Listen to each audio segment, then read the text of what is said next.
idol, mayroon po tayo dalawa na clear blast. Ngayon kailangan mo withdraw to pag itong bubbles na to. Kapag nag-withdraw ka, 7 bubbles to. Dapat makakuha ka rin ng 7 araw para ma-break mo yung layer.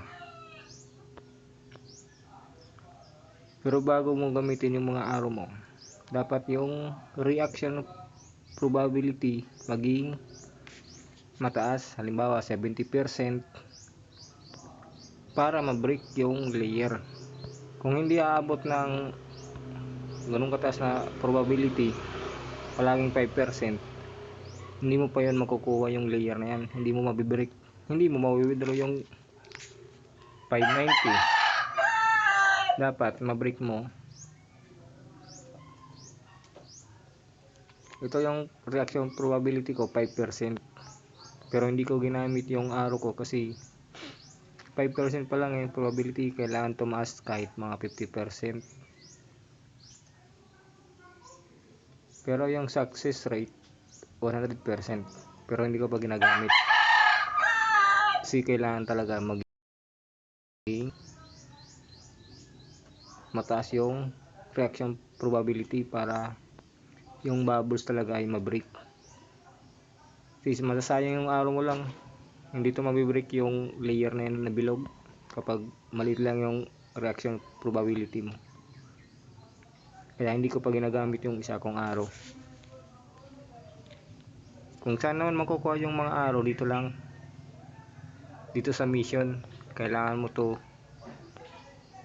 yan, kailangan mo yan lahat makuha dyan sa mission.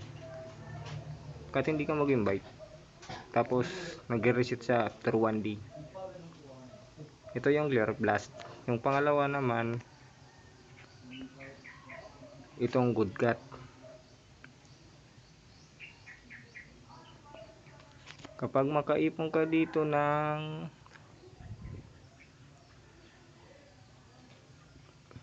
ito, yung ticket 99 para ma-withdraw mo yung 800.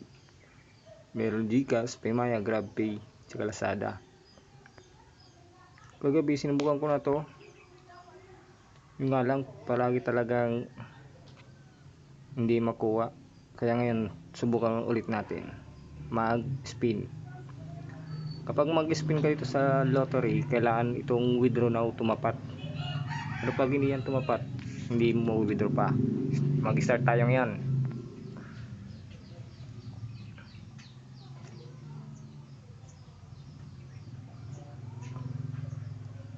Wala pa rin. Ngayon, panwalong spin ko na to.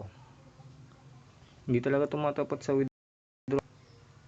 Palagi yan, yung kulay blue, dapat tumapat sa withdraw now. Hindi talaga makuha. Kailangan talaga mapunta rin sa withdraw now para makapag-withdraw ka. Spin, dapat sa withdraw now. Wala pa rin idol, dito pa rin makuha.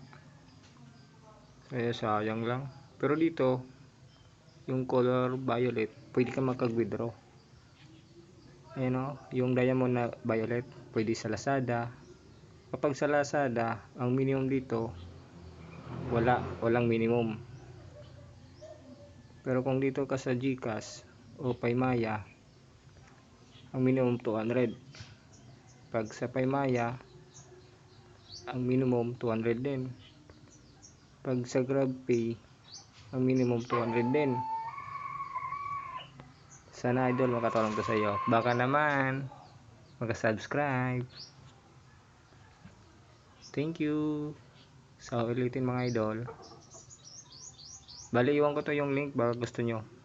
2 link ilalagay ko. Pero 1 din naman to, nag-reset siya. Dito yung mga task. Dito rin yung mga achievements. Yun lang. Bye-bye.